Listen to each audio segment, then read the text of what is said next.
Hey True Julo family, welcome back to part 2 of Apply to a Filmmaker program with me.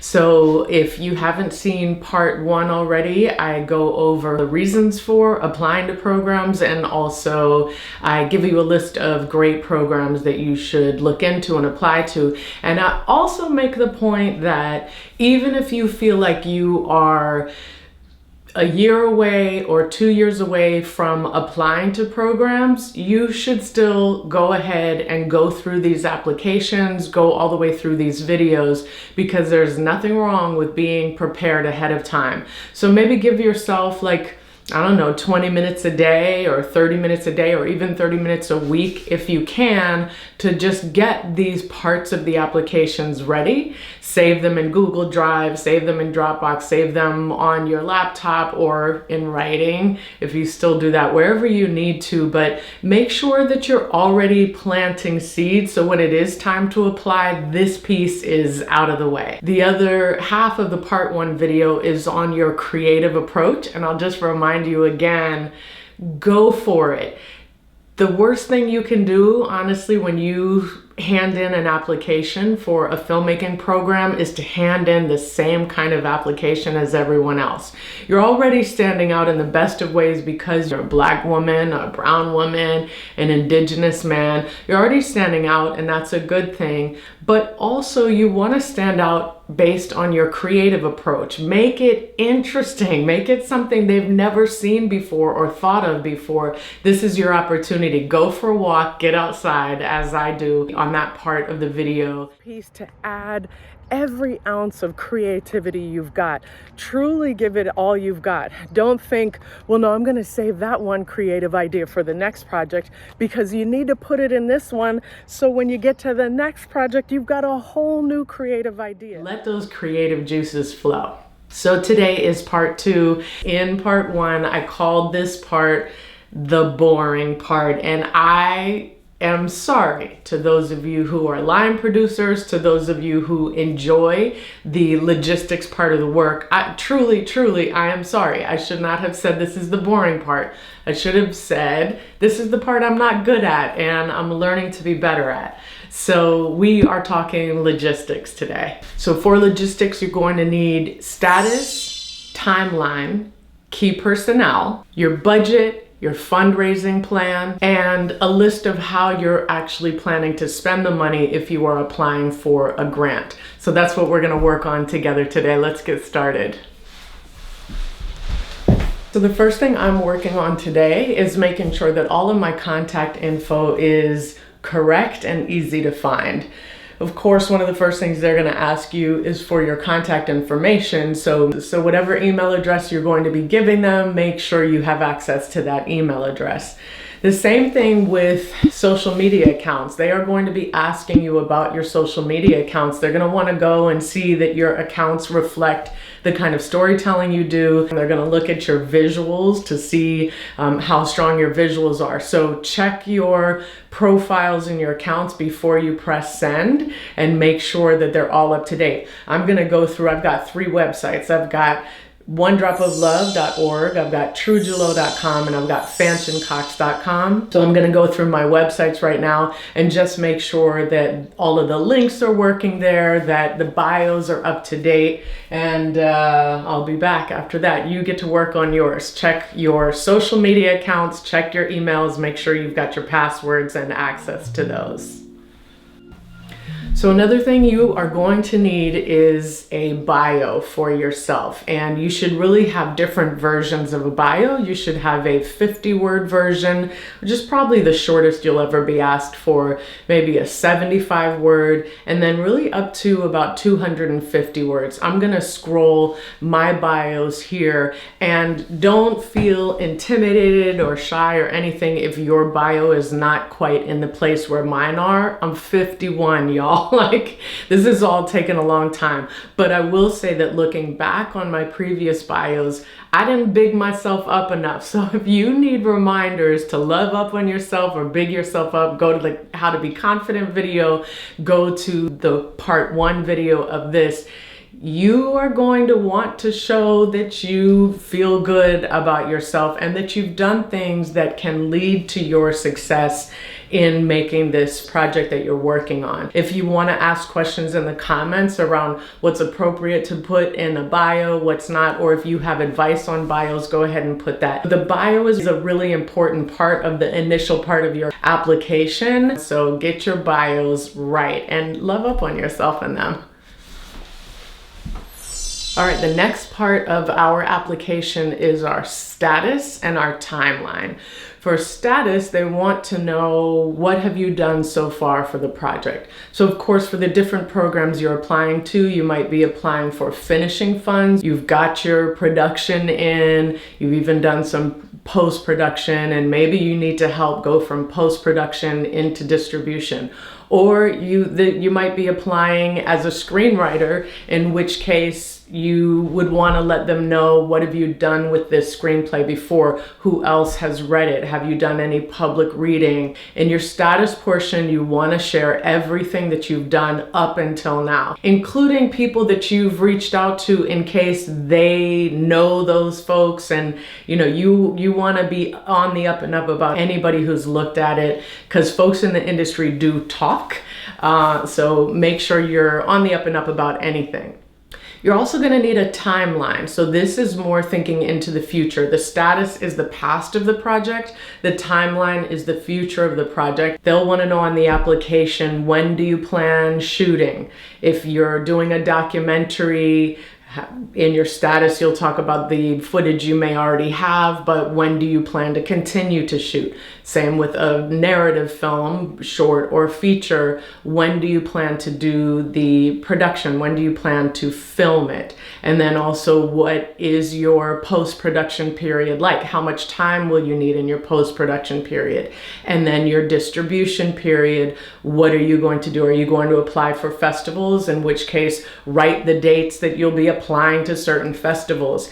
This is another time where you get to kind of love up on yourself, because it's all future, right? It's all talking about the future. So you have an opportunity here to just say, what would your dream be in terms of completing this project? They're not going to come back to you, well, be realistic, because they will look at your timeline and make sure it's realistic, but you get to go for it and say when you want to have things done.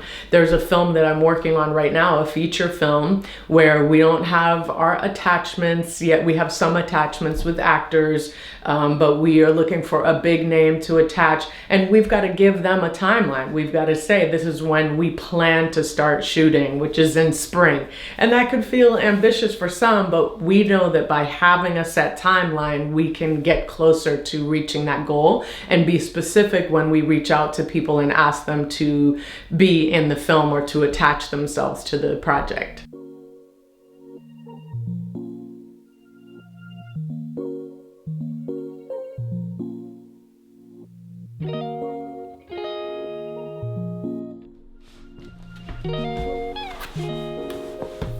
All right, so I hope you got a little break in. I just took a break, a little lunch, and now I am getting back to this application.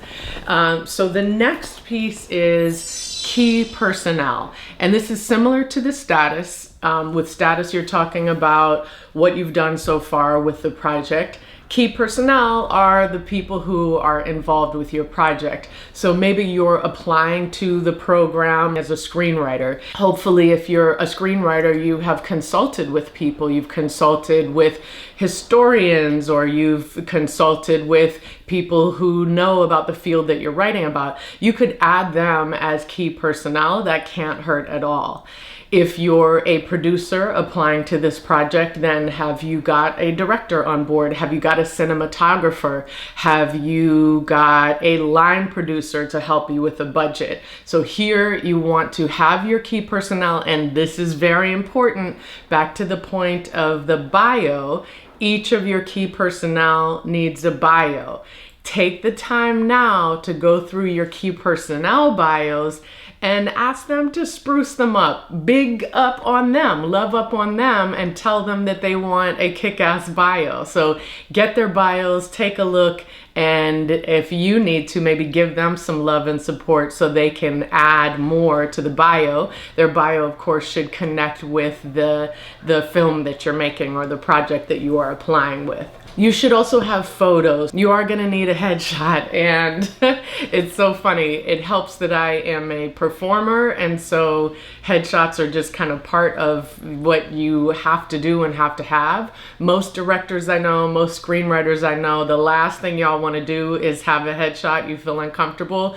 You should have a headshot. The good thing is, nowadays, the more authentic, the better. Definitely you can have like a cool looking, authentic photo. It doesn't have to be the straight on headshot, but it should express you. Who are you? So headshot and bio, headshots and bios of your key personnel for this part of the application. I'm going to show you the website, the Kickstarter website, the crowdfunding campaign for a short film that I'm helping to produce called October Morning, and you can see our key personnel there. All right, fun times, you all. It is time to talk budget. And as I've already expressed, not my favorite part of filmmaking, but it is an absolute necessary part. And for your budget, you should 100% absolutely get a line producer. I think of them as the accountant for a film. They understand the numbers. They've done lots of films and they have calculated the cost for lots of films. They also keep up on current costs for things. So a line producer is going to take your script. This is, again, if you're applying as a screenwriter, you won't need this part. But as a screenwriter, you're hoping to eventually get your film made. So it can't hurt to have a line producer take a look at your script. So your line producer is going to take your script and break it down and look at the cost of potential locations, the cost of props. Is this a period piece? Therefore, there's costumes to consider. And so your line producer is going to give you a really realistic number of what it will cost to make this project. Please get a line producer.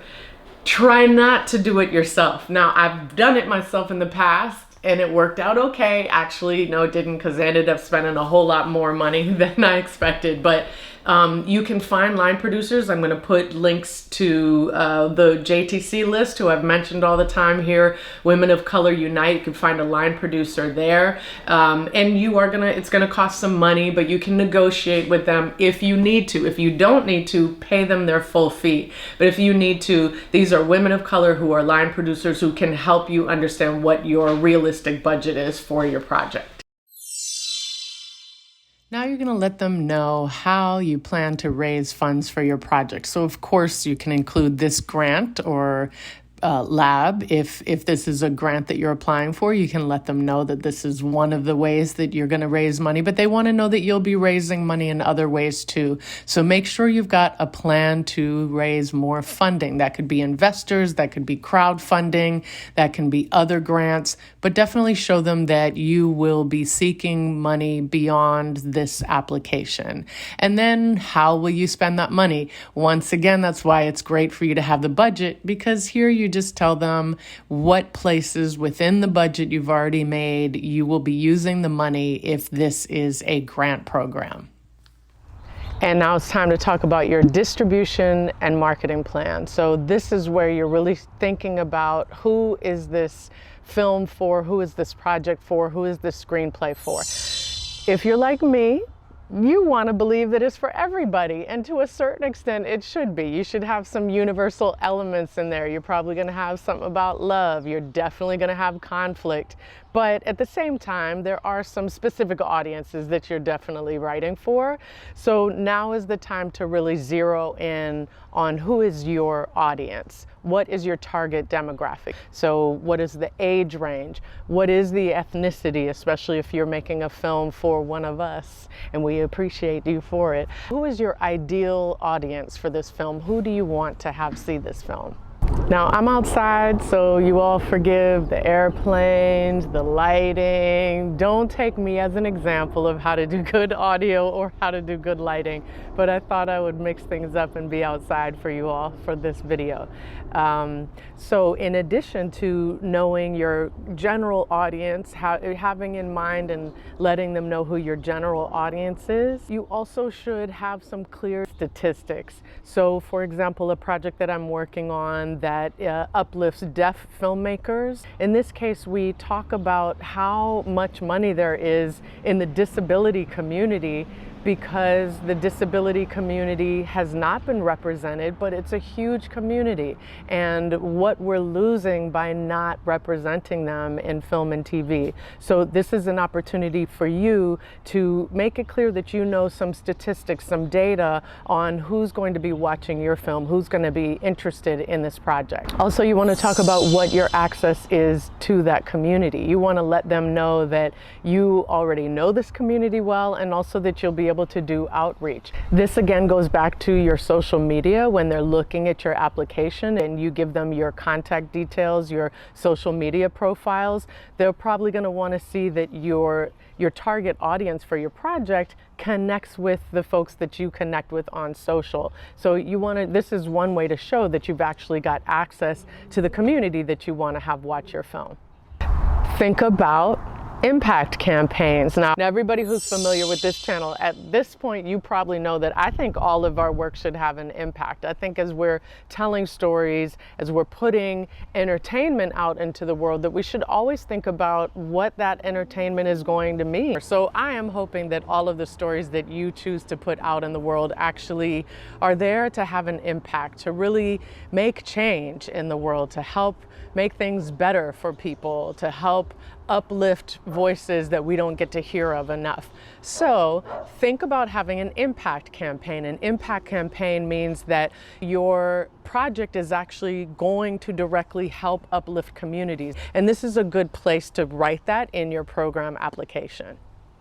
And as we're talking about distribution and marketing and PR, what are the press contacts that will be great for this film? Who would be interested? You've got your regulars like your Hollywood Reporter and your Variety, and of course everybody hopes to get their projects into those kinds of press contacts. But also, what about niche markets? What about local newspapers where your film will be taking place, or local newspapers where you grew up, or school that you went to?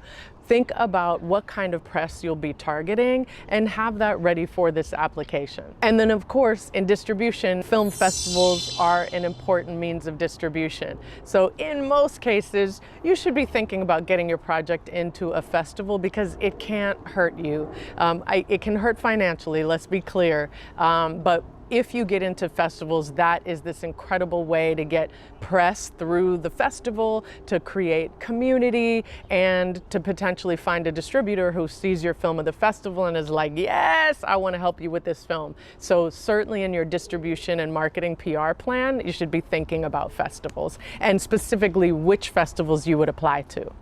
And now, guess what time it is?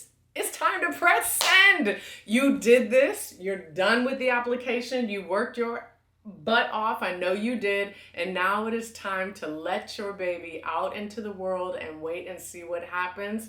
Always remember, if you don't get into a program, it doesn't mean anything necessarily personally about you. It's just that you weren't the right fit for that time. But we're not even going to go in with that mindset. We're going to go in the mindset that, yes, we've got this. We're going to get in this program. We are going to learn and grow as filmmakers. I'm so proud of you. You got this. Good luck. I'm Fanchen Cox. This is the True Dulo YouTube channel, and I'll talk to you next week.